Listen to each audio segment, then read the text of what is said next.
আসসালামু আলাইকুম, সবাইকে কেমন আছেন? সবাই আশা করি সবাই ভালো আছেন। আলহামদুলিল্লাহ, আমরাও ভালো আছি। আজকে রান্না করব একদম একটা সহজ রেসিপি, খেতে অনেক মজা। আলু পটল দিয়ে বাংলাদেশি তেলাপিয়া মাছ। কার কার পছন্দ পটল, কমেন্টস করবেন। আমার অনেক পছন্দের একটা রান্না, আজকে সবার সাথে শেয়ার করতে যাচ্ছি। একদম সহজ রেসিপিতে, খেতে অনেক মজা। তো প্রথমে তেলাপিয়া মাছগুলোকে সুন্দর করে ধুয়ে পরিষ্কার করে নিয়ে এখন হলুদ মরিচ লবণ দিয়ে সুন্দর করে মেখে তেলের উপর ভেজে নিচ্ছি। কার দিনকাল কেমন কাটছে? প্রথম প্রথম ঠান্ডায়, আমাদের জার্মানিতে তো 12 মাসই ঠান্ডা। এখন ঠান্ডার মৌসুম, আরও বেশি ঠান্ডা। তো এই ঠান্ডার মধ্যে কার কি খেতে পছন্দ করে? আমাদের তো প্রায় সময় বারবিকিউর রেসিপি করি। আজকে একজনে কমেন্টস করলো যে বারবিকিউর রেসিপি সহকারে শেয়ার করতে। তো আমি দেখি ইনশাল্লাহ বিকালে একটা ভিডিও নিয়ে আসতেছি আপনাদের জন্য, স্পেশাল ভিডিও, সেটা শেয়ার করব। আর আজকে রান্না করতেছি হচ্ছে আলু পটল দিয়ে তেলাপিয়া মাছ, একদম সহজ রেসিপি, সেটাই শেয়ার করতেছি। তো কীভাবে রান্না করি দেখতে চাইলে আপনারা পুরো ভিডিওটা দেখতে থাকুন। প্রথমে এই মাছগুলোকে সুন্দর করে ভেজে নিই, তারপরে আসতেছি রান্নায়। এক পাশ ভাজা হয়ে গেছে, উল্টে দিতেছি। আসলে আমরা বাহিরে যারা থাকি, আমরা তো ফ্রেশ মাছ এত অ্যাভেলেবেল পাই না। তো বাঙালি দোকান বা শ্রীলঙ্কান দোকান থেকে এই মাছগুলো কিনলে ফ্রোজেন করা থাকে, প্যাকেট করা ফ্রোজেন করা থাকে, কত দিনের বা কত বছর আগের তা কম বলা যায় না। তাই একটু কড়া করে মাছটাকে ভেজে নিলেই আমার কাছে মনে হয় ভালো লাগে। আর কাঁচা মাছ খাওয়া তো সম্ভবই না। যদি ফ্রেশ মাছ পাওয়া যায় তাহলে তো কাঁচা কাঁচা খাওয়া যায় না ভেজে, কিন্তু ফ্রোজেন মাছ আপনি খেতেই পারবেন না না ভেজে। কেমন যেন একটা গন্ধ লাগে আমার কাছে। তো এই তেলের উপরেই, ভাজা মাছের তেলের উপরেই দিয়ে দিলাম পেঁয়াজ কুচি। পেঁয়াজ কুচি দিয়ে সুন্দর করে কিছুক্ষণ ভেজে নিব, হালকা ব্রাউন কালার করে। তারপর দিয়ে দিব একে একে সব ধরনের মশলা।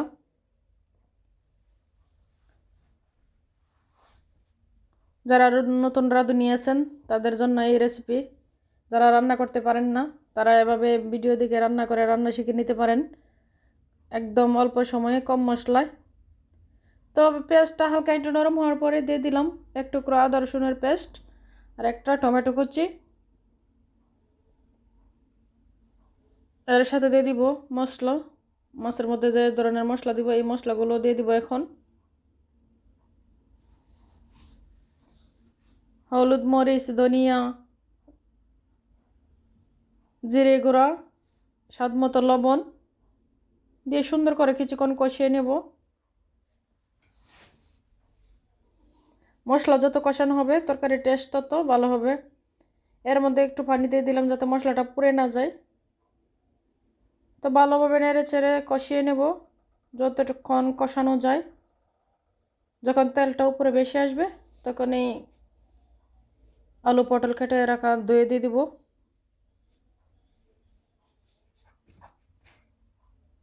তো মশলা কষানো হোক। প্রায় 10-15 মিনিট কষানোর পর ফিরে আসলাম। ভালোভাবে কষানো হয়ে গেছে, তেলটা উপরে বেশি আসছে। তখনই বুঝে নিতে হবে যে মশলা কষানো হয়ে গেছে। যত মশলা কষাবেন তরকারির টেস্ট তত দ্বিগুণ হবে। তো হয়ে গেল কষানো। এখন দিয়ে দেবো আলু পটল।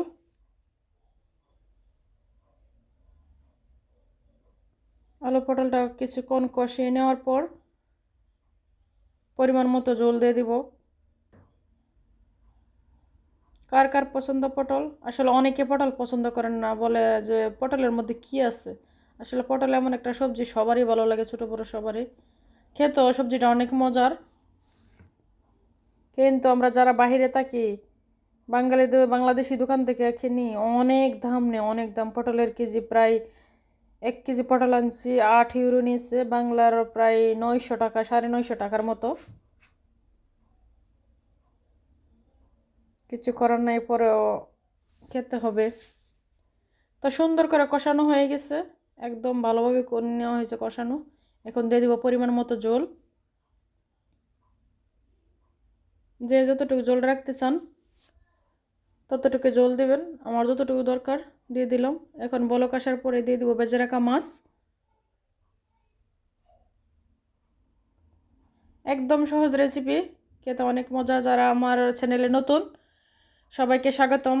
চ্যানেলটা সাবস্ক্রাইব করার জন্য লাইক কমেন্ট শেয়ার করতে ভুলবেন না। সবাই লাইক করে দিবেন, বেল আইকনটি প্রেস করে দিবেন, আর উৎসাহ দিয়ে থাকবেন যেন নতুন নতুন ভিডিও নিয়ে আসতে পারি। আপনাদের উৎসাহ পেলে সব সময় ভিডিও নিয়ে আসবো ইনশাল্লাহ।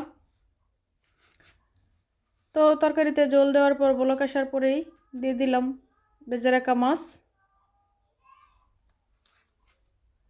এভাবে একটু আলু পটল দিয়ে একটু জল জলের মতো রান্না করলে আসলে খেতে অনেক ভালো লাগে। যারা এভাবে ট্রাই করেন নাই আপনারা ট্রাই করতে পারেন। যদি ভালো লাগে সবাই আমার চ্যানেলটাকে সাবস্ক্রাইব করে দিবেন।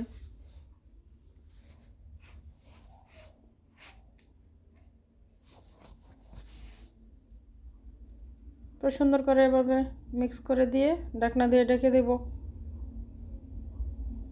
প্রায় 10-15 মিনিটের জন্য।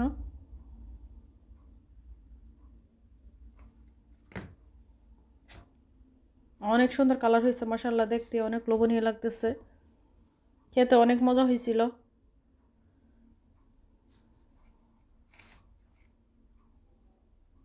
10-15 মিনিট পর ফিরে আসলাম, প্রায় রান্নাটা হয়ে আসছে। এখন একটু আলতোভাবে নেড়ে চেড়ে দিয়ে আর কিছুক্ষণ ঢাকনা দিয়ে ঢেকে লো হিটে রেখেই রান্নাটা কমপ্লিট হয়ে যাবে।